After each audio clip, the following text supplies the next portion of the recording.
Class 10th के students, कैसे हैं आप लोग? बच्चे बहुत अच्छे होंगे। तो भाई हो गया है हमारा इलेक्ट्रिसिटी चैप्टर कंप्लीट। तो अब बारी है न्यूमेरिकल्स करने की। तो भाई हम टॉपिक वाइज न्यूमेरिकल्स करवाएंगे, जैसा कि मैंने आपको पहले बताया था। तो आज के इस वीडियो में ना हम लोग इलेक्ट्रिक करंट और चार्ज, पोटेंशियल डिफरेंस, ये सारे टॉपिक पर बढ़िया बढ़िया न्यूमेरिकल्स करने वाले हैं। तो वीडियो में शुरू से लेकर अंत तक बने रहिए। बढ़िया बढ़िया न्यूमेरिकल्स आप लोग यहाँ पे देखने वाले हो और आप यहाँ पर सॉल्व करने वाले हो और समझ में भी आएगा, बहुत मज़ा आने वाला है। तो आइए स्टार्ट करते हैं। पहला क्वेश्चन यहाँ पर पढ़िए क्या कह रहा है। पहला क्वेश्चन है, an electric bulb draws a current of 0.25 ampere for 20 minute. कोई एक बल्ब है, इलेक्ट्रिक बल्ब है, उससे करंट कितना ड्रोज किया जाता है? 0.25 एम्पियर। कितने देर के लिए करंट बह रही है? 20 मिनट के लिए बह रही है। तो आप लोगों से क्या पूछ रहा है? Calculate the amount of electric charge that flows through the circuit. तो आपको बताना है कि अगर चार्ज, बताना है आपको कि भाई कितना जो है इलेक्ट्रिक चार्ज फ्लो कर रहा है, क्योंकि करंट तो आपको दे ही रखा है। मैं बता देता हूँ, करंट तो आपको दे ही रखा है 0.25 एम्पियर। उसके साथ साथ टाइम भी आपको दे रखा है 20 मिनट, इसको आप सेकंड में कर लेना।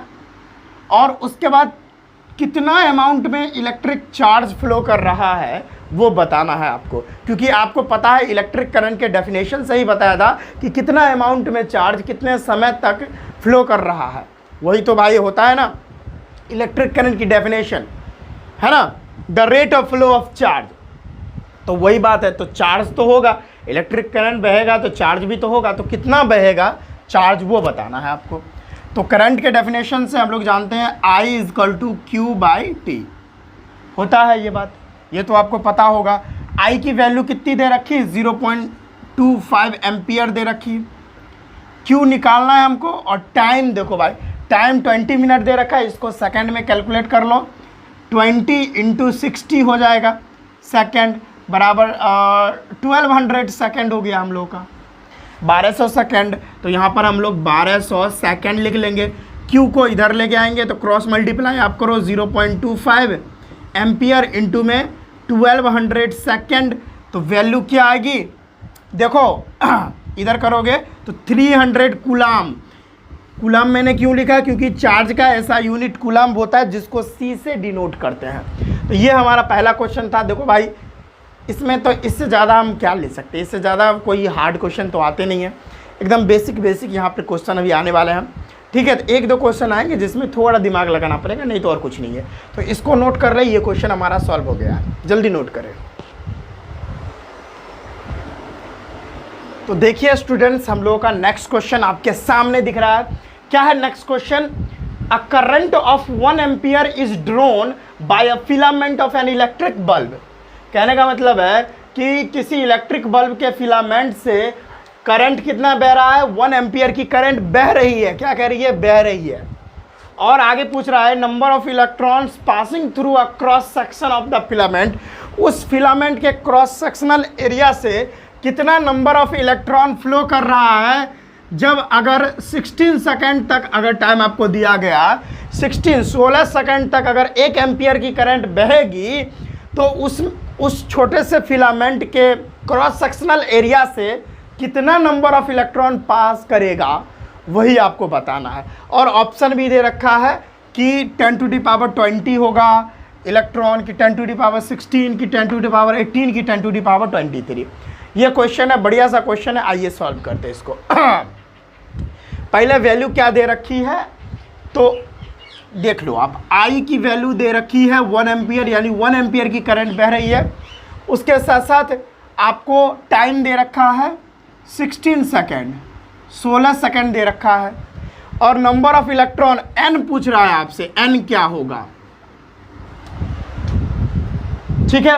और आपको पता होना चाहिए चार्ज जो है आपको पता होना चाहिए, charge on electron, charge on 1 electron आपको तो पता होना चाहिए क्या होता है? 1.6 × 10⁻⁻19 कूलाम होता है।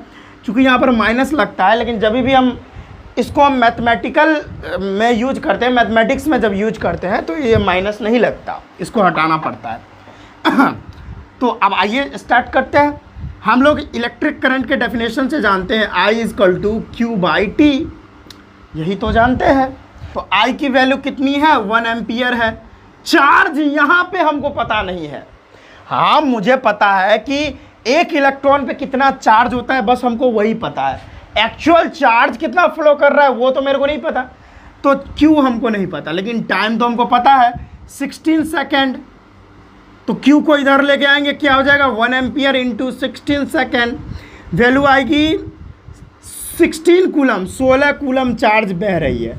कितनी कूलम चार्ज बह रही है, अगर 16 सेकेंड तक 1 एम्पियर की करंट फ्लो करेगी उस इलेक्ट्रिक बल्ब के वो छोटे से क्रॉस सेक्शनल एरिया से, तब 16 कूलम की चार्ज भी वहाँ पर से फ्लो होगी।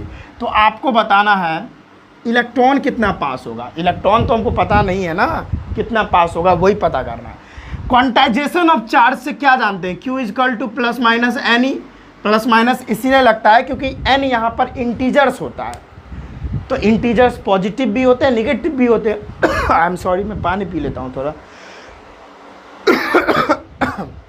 ठीक है, इसको आप देख ले फिलहाल में। या चलिए, तो यहाँ पर चार्ज तो हमको पता है 16 कूलम है, तो 16 कूलम डालेंगे और इंटीजर्स यानी n निकालना है हमको। n ही तो निकालना है, नंबर ऑफ इलेक्ट्रॉन ही तो निकालना है, वो पता नहीं है, तो n की जगह पे n छोड़ेंगे। और इलेक्ट्रॉन पे चार्ज कितना होता है, E का मतलब होता है इलेक्ट्रॉन पे चार्ज कितना है, वो तो मेरे को पता है इतना होता है। तो लिखेंगे 1.6 इंटू 10⁻⁻19 कूलम। यहाँ पर माइनस नहीं लगाना है क्योंकि जब भी हम मैथमेटिक्स में इसका यूज करते हैं ना तो माइनस साइन नहीं देना पड़ता। तो n को इधर लेके आओ तो हो जाएगा n equal to 16 coulomb divided by 1.6 into 10⁻⁻19 coulomb. C से C जाएगा तेल लेने के लिए, और यहाँ पर 10⁻⁻19 ऊपर जाएगा तो प्लस हो जाएगा। देखो भाई मैं तोड़ तोड़ के बता रहा हूँ, ठीक है। 16 और ये 10⁻⁻19 ऊपर जाएगा तो प्लस में हो जाएगा, प्लस 19 डिवाइडेड बाय 1.6। इस पॉइंट को उड़ाओगे तो ऊपर 10 जाएगा डेफिनेटली जाएगा। 16 से 16 मर जाएगा। उसके बाद n इजकल टू हो जाएगा 10⁻+19 और इंटू में 10, तो वैल्यू क्या आएगी भाई 10⁻20। तो इतना इलेक्ट्रॉन जो है ना फ्लो करेगा, इतना इलेक्ट्रॉन फ्लो करेगा। ऑप्शन नंबर ए हमारा करेक्ट हो जाएगा। समझ में आया। जब भाई 1 एम्पियर की करंट किसी इलेक्ट्रिक बल्ब के छोटे से फिलामेंट के क्रॉस सेक्शनल एरिया से अगर गुजरेगी, 16 सेकंड तक अगर करंट फ्लो करेगा तो वो छोटे से क्रॉस सेक्शनल एरिया से 10⁻20 इलेक्ट्रॉन्स पास कर जाएंगे तब तक।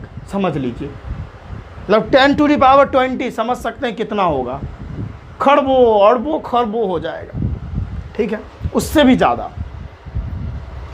तो चलिए ये हमारा सॉल्व हो चुका है। 10⁻+20 हमारा आंसर हो जाएगा, इतना इलेक्ट्रॉन फ्लो करेगा। तो इसको नोट करिए, हम अगला क्वेश्चन पे चल रहे हैं, जल्दी नोट कीजिए इसको। तो चलिए स्टूडेंट्स, ये रहा हम लोगों का नेक्स्ट क्वेश्चन। ध्यान से पढ़ते हैं मजा से। क्या है क्वेश्चन, बड़ा मज़ेदार क्वेश्चन है भाई, इसको ध्यान से देखिएगा। Calculate the number of electron constituting 1 coulomb of charge. ये जो क्वेश्चन है ना, बहुत बार सीबीएसई के बोर्ड एग्जामिनेशन में 1 मार्क्स में आ जाता है क्वेश्चन, बहुत इंपॉर्टेंट है, बहुत बार आया है। तो चलिए इसको देखते हैं कैसे। क्वेश्चन कह रहा है कि 1 कूलम चार्ज में कितना इलेक्ट्रॉन मतलब होता है, कितना इलेक्ट्रॉन पास करता है। क्वेश्चन समझ में आ गया। 1 कूलम चार्ज में कितना इलेक्ट्रॉन हो सकता है, तो यही बताता है, बता रहे हैं आपको। चलो भाई देखते हैं। तो देखो क्वांटाइजेशन ऑफ चार्ज से तो हम यही जानते हैं Q इजकल टू ±NE होता है। और वैल्यू आपको क्या क्या दे रखी है, चार्ज आपको 1 कूलम दे रखा है, Q इजकल टू 1 कूलम। और n जो है आपको फाइंड करना है, नंबर ऑफ इलेक्ट्रॉन फाइंड करना है। देखो ये क्वेश्चन ना मैच कर रहा है पिछले वाले क्वेश्चन से, पिछला वाला जो क्वेश्चन था उससे मैच कर रहा है ये क्वेश्चन। ध्यान से देखना, वही प्रोसेस से बनेगा। और इलेक्ट्रॉन पे चार्ज जानते हैं, charge on electron, charge on electron हम लोग जानते हैं क्या होता है, 1.6 इंटू 10⁻⁻19 कूलम। तो आओ भाई स्टार्ट करते हैं। अब Q इजकल टू ±NE होता है, तो N पूछ रहा है आपसे, तो Q/E हो जाएगा। है ना। तो n बराबर क्या हो जाएगा, q की वैल्यू कितनी है 1 कूलम, तो 1 कूलम डिवाइडेड बाय इलेक्ट्रॉन पे चार्ज, E का मतलब इलेक्ट्रॉन पे कितना चार्ज है, वो यहाँ है, कितना है 1.6 इंटू 10⁻⁻19 कूलम, कूलम से कूलम मर गया, n इजकल टू देखो 10⁻⁻19 ऊपर जाएगा। देखो भाई तोड़ के बता रहा हूँ, मेरा बस चले ना तो मैं एक बार में ही समेट दूँ इसको, लेकिन बहुत सारे बच्चे होते हैं, बहुत बच्चे तेज़ होते हैं, बहुत बच्चे तेज़ नहीं होते हैं, वीक होते हैं, प्रोसेस समझ नहीं आता, तो भाई तोड़ के बताता हूँ, ये याद रखना, नहीं तो आप लोग बोलोगे सर कितना बेसिक पर आप जा रहे हैं। तो 10⁻⁻19 ऊपर जाएगा तो +19 होगा, और 1.6 ये पॉइंट को उड़ाओ तो ऊपर 10 जाएगा। ये देखो 10⁻19 है ना, तो इसमें से अगर 10 बाहर खींच लोगे तो पावर में 18 बच जाएगा। वही काम करते हैं, देखो n इजकल टू 10⁻, इसमें से ना 10 खींच लो आप, 10 खींच लोगे तो कितना बचेगा 18 बचेगा, 18 और इनटू में मैंने जो 10 खींचा वो यहाँ पे रखा, और ये वाला 10 को यहाँ पे रख दिया, एंड डिवाइडेड बाय 16। अब इधर करता हूँ, देखो ध्यान से, एकदम तोड़ के बता रहा हूँ, सभी बच्चे समझ जाएंगे इसलिए। तो n इजकल टू क्या हो जाएगा, यहाँ पे ध्यान से देखो 10⁻18 एंड 10 10 जा 100 इंटू में 100 एंड डिवाइडेड बाय 16। चलो इसका डिवाइड करते हैं 16/100 से, 6 बार में है ना 4, और पॉइंट दोगे तो 0, 2 बार में लगेगा, और 8 और 0 5, ठीक है। तो ये कटा 6.25 में, 6.25, तो हमारी जो n की वैल्यू आएगी ना वो आएगी 6.25 इंटू में 10⁻+18 इलेक्ट्रॉन प्रेजेंट होगा, किसमें भाई 1 कूलम चार्ज में। 1 कूलम चार्ज में कितना इलेक्ट्रॉन होगा, 6.25 इंटू 10⁻18 इलेक्ट्रॉन प्रेजेंट होता है। और ये क्वेश्चन बहुत बार CBSE बोर्ड में आ चुका है,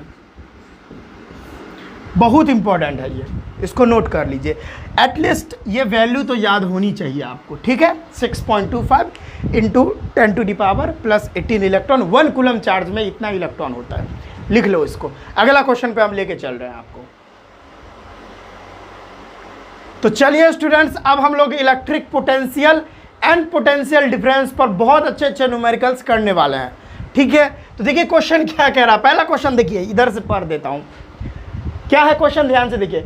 if work done in moving a charge of 20 microcoulomb, micro है नहीं, माइक्रो नहीं है ये भाई, ये मिली है, millicoulomb, from infinity to a point O in an electric field is 15 joule, okay, then what is the electric potential at that point। कहने का मतलब है कि अगर कोई चार्ज को, जो कि चार्ज का जो है, चार्ज का वैल्यू यानी चार्ज जो है वो 20 मिलीकूलम है, उसको किसी इन्फिनिटी पॉइंट से किसी O पॉइंट तक ले जा रहा है किसी इलेक्ट्रिक फील्ड में, तो उसको काम जो है उसको वर्क डन 15 जूल करना पड़ रहा है। कितना वर्क डन करना पड़ रहा है, 15 जूल करना पड़ रहा है।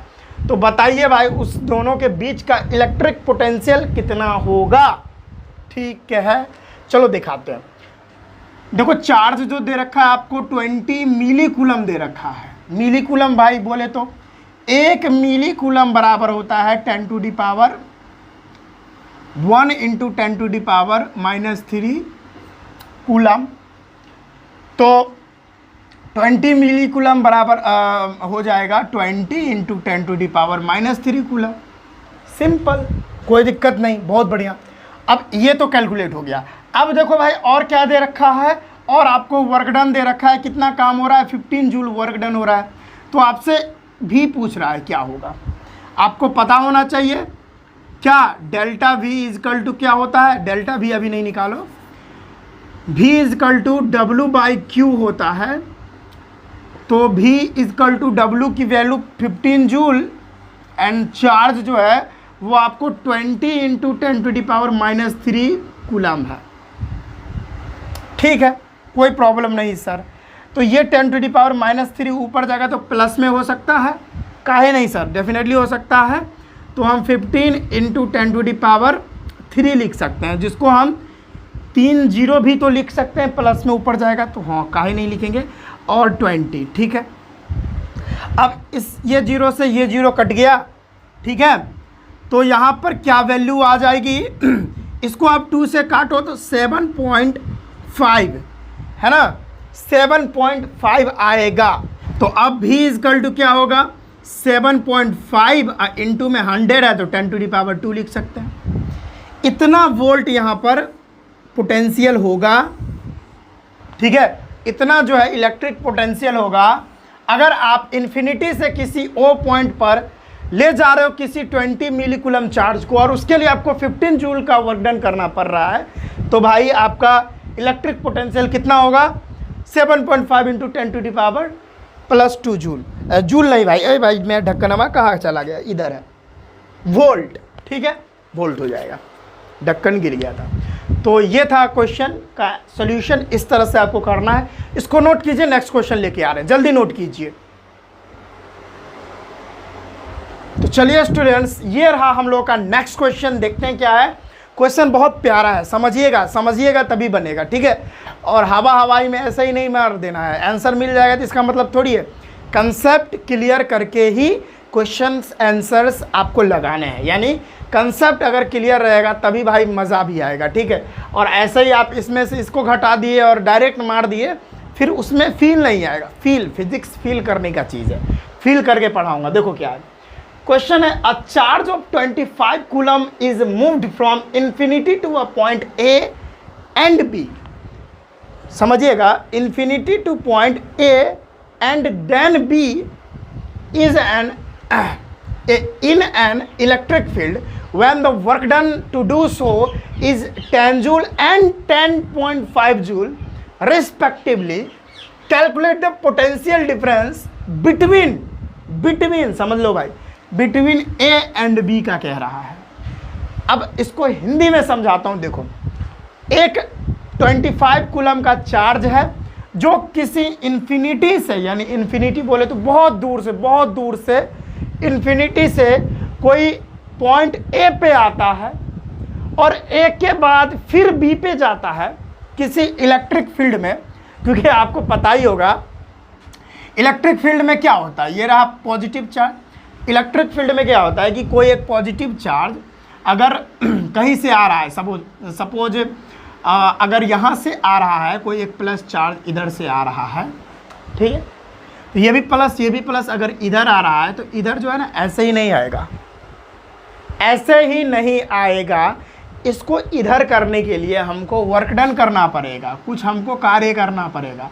ये ऑटोमेटिकली भाई इधर नहीं आएगा, इसमें हमको कार्य करना पड़ेगा। तो यहाँ पर पॉजिटिव एनर्जी लगेगी, यानी हमको एनर्जी लगानी पड़ेगी, ठीक है, समझ में आया। ये पॉजिटिव वर्क डन हो रहा है। और भाई देखो क्या होता है कि अगर कोई चार्ज है जो ऑटोमेटिकली, जैसे देखो यहाँ पर पॉजिटिव चार्ज है, सपोज यहाँ पे पॉजिटिव चार्ज है, या इधर निगेटिव चार्ज मान लो, ठीक है, ये निगेटिव चार्ज है, और यहीं पे हमने क्या किया, कोई पॉजिटिव चार्ज लाया, ठीक है, पॉजिटिव नहीं निगेटिव चार्ज ले आता हूँ, निगेटिव।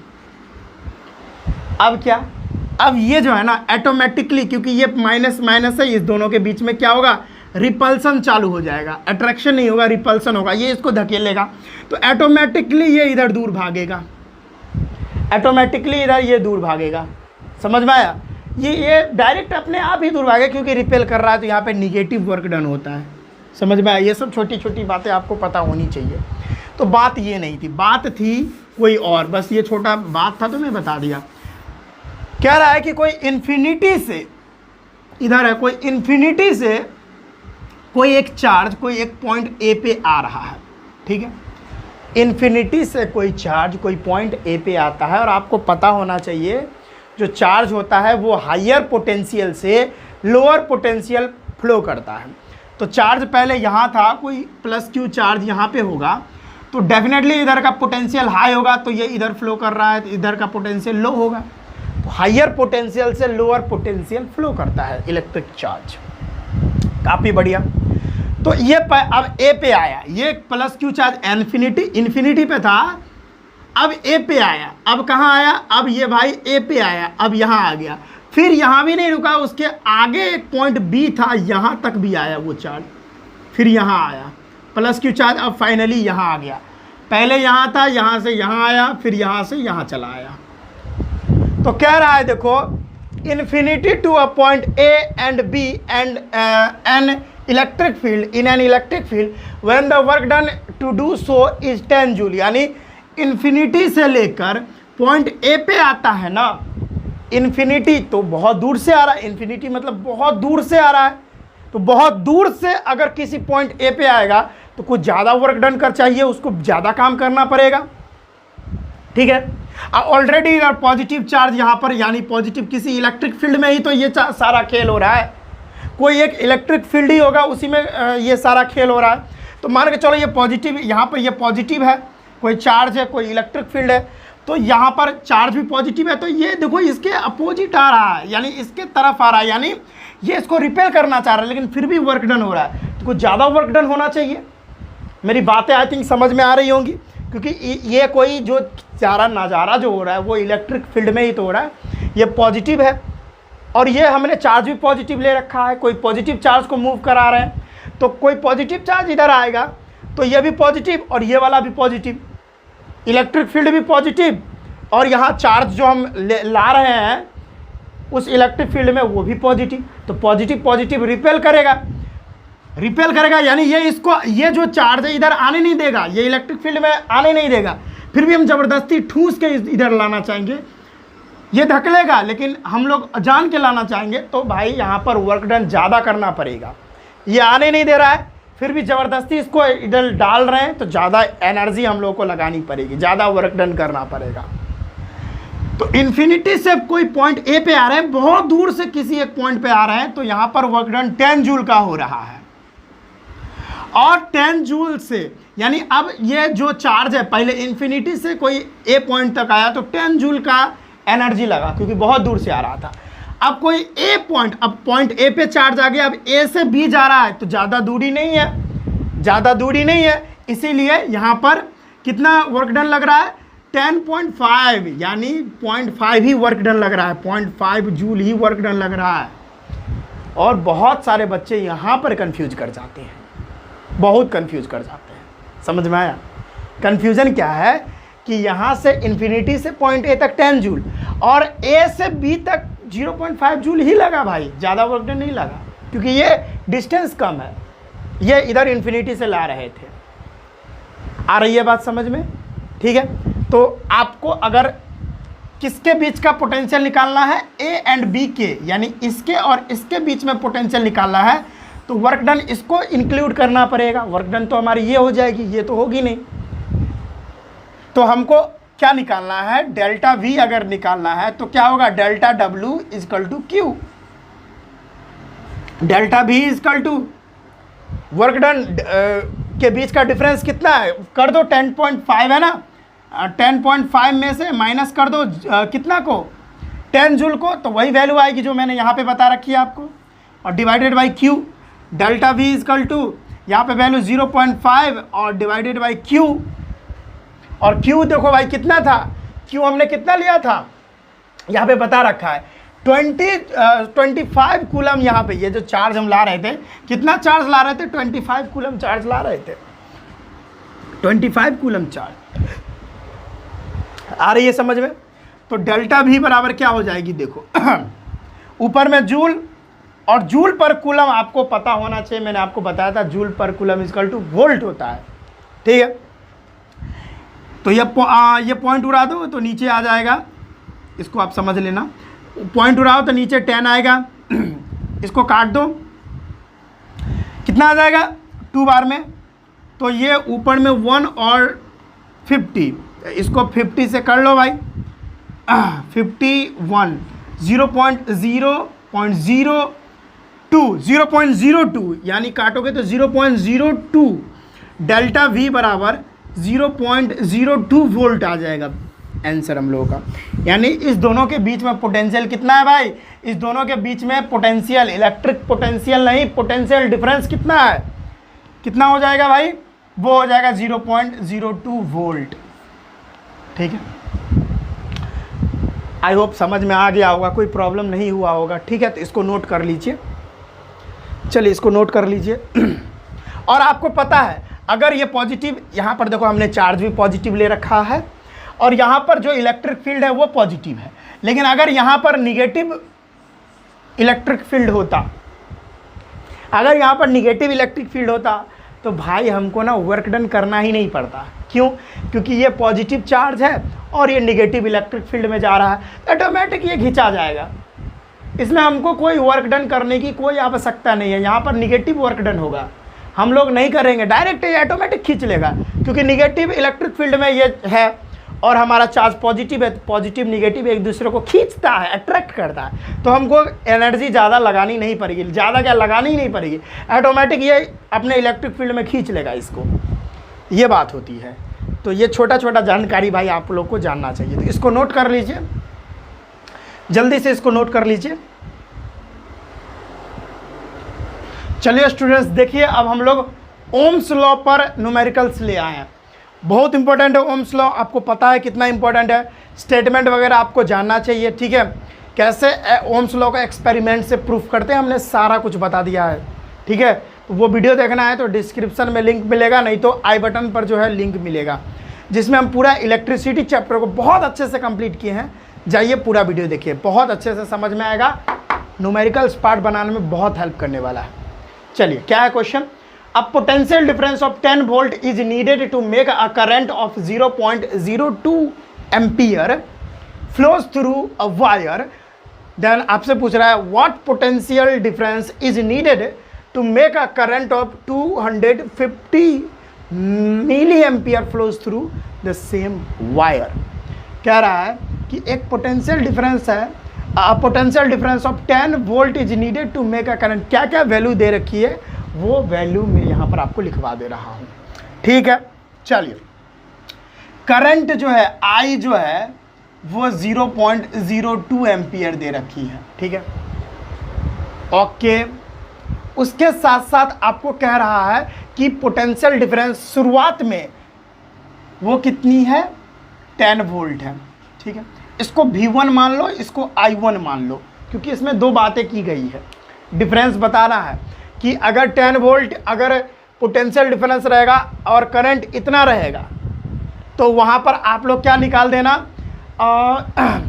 रेजिस्टेंस निकाल देना, और जब रेजिस्टेंस निकल जाएगा तो यहाँ पोटेंशियल रेजिस्टेंस निकल जाएगा, तो करंट दिया हुआ है और रेजिस्टेंस तो आप निकाल ही लिए, तो यहाँ पर कितना पोटेंशियल डिफरेंस होगा वो आप फाइंड कर सकते हो। तो V1 10 वोल्ट, V2 आपको निकालना है और I2 भी आपको दे रखा है, I2 250 मिली एम्पियर। अब मिली एम्पियर का आप बता देता हूँ, 1 मिली एम्पियर बराबर होता है 1 × 10⁻³ एम्पियर, तो 250 मिली एम्पियर बराबर क्या हो जाएगा, अब सब आपको आता होगा, 250 × 10⁻³ एम्पियर होता है। काफ़ी बढ़िया। तो पहले हम यहाँ पर ये दोनों का निकाल लेते हैं, यानी I दिया है और V दिया है, तो यहाँ पर हम रेजिस्टेंस R निकाल देंगे। R क्या होगा हम निकाल देते हैं। तो देखो V = IR होता है, तो V1 = I1 R1, ठीक है। तो V1 कितना है, देखो 10 वोल्ट है, I1 कितना है 0.02 एम्पियर है, और R1 ही तो हमको निकालना है। R1 को इधर रखो तो आ जाएगा कितना भाई, 10 volt and divided by 0.02 ampere. ये पॉइंट को ऊपर करोगे तो ऊपर में 100 आएगा। अब इसको कट कर दो 50 बार में, तो R1 जो है रेजिस्टेंस कितना आएगा 500, रेजिस्टेंस कितना आएगा 500 ओम आ जाएगा। काफ़ी बढ़िया, रेजिस्टेंस निकाल दिए, तो अब सारा खेल क्लियर हो गया। क्या हो गया, सारा खेल क्लियर हो गया। अब रेजिस्टेंस निकाल दिए तो V2 हमको निकालना है ना, I2 दे रखा है, I2 हम लोगों को 250 दे रखा है, तो यहाँ ओम्स लॉ लगाओ, क्या हो जाएगा V2 = I2 और R1 1 नहीं होगा भाई, R ही होगा, क्योंकि R थोड़ी बदलता है ओम्स लॉ में, R तो हमेशा कांस्टेंट होता है, ये आप क्या भूल रहे हो, ठीक है। तो V2 क्या है भाई, V2 क्या है, V2 नहीं दे रखा, यही हम लोग को खोजना है। I2 कितना है 250 × 10⁻³ एम्पियर और इंटू में R को इधर लेके आएंगे अच्छा आर भी तो हम लोग को पता है, यहाँ पे कैलकुलेट किए, R1 नहीं होगा, R1 नहीं होगा क्योंकि रेजिस्टेंस कांस्टेंट होता है ओम्स लॉ में। तो 500 ओम हो जाएगा R। तो यहाँ पे हम V2 यहाँ पर 500 ओम लिख दो आप, 500 ओम।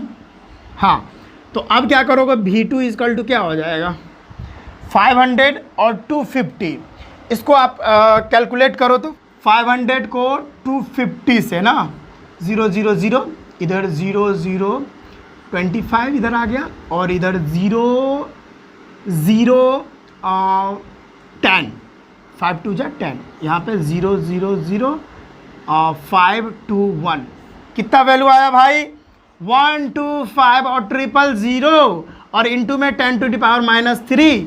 अब 10 टू द पावर -3 बराबर क्या होता है 0.001 होता है या 10 to the power -3।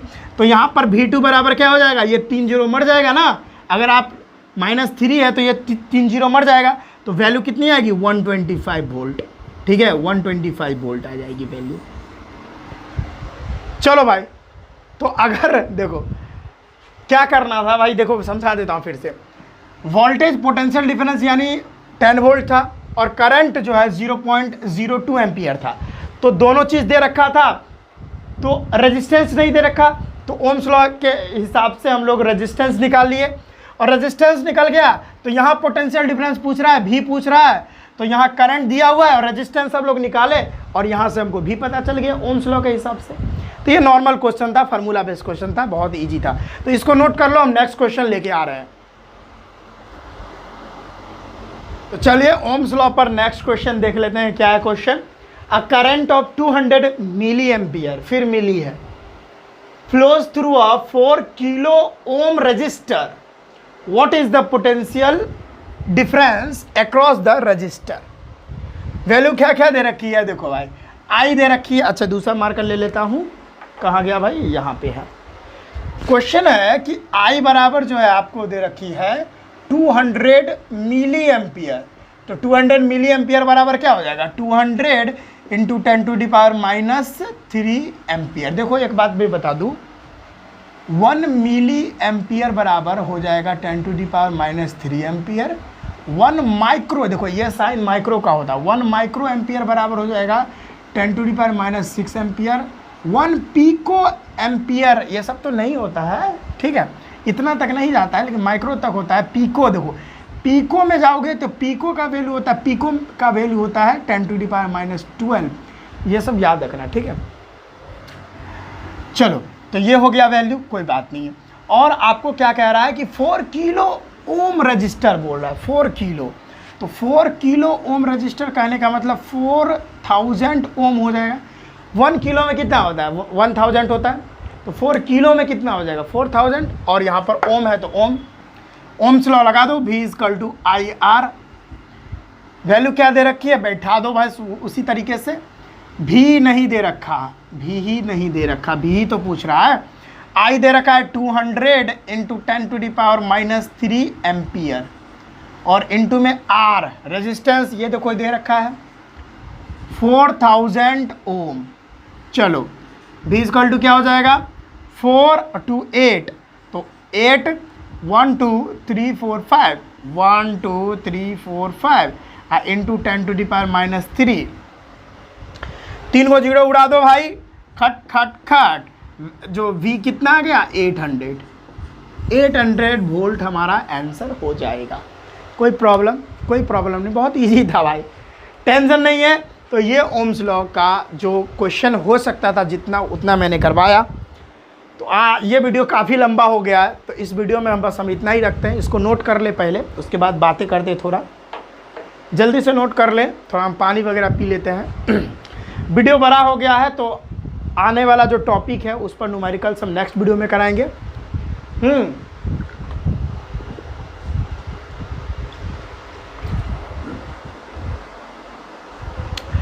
I hope जितना न्यूमेरिकल्स बताए सारा आपको समझ आ गया होगा और अच्छे से कंसेप्ट क्लियर होगा, तभी न्यूमेरिकल्स बनेगा। बार बार मैं वही बात बोल रहा हूँ, अगर अच्छे से कंसेप्ट क्लियर नहीं है न्यूमेरिकल्स नहीं बनने वाला है।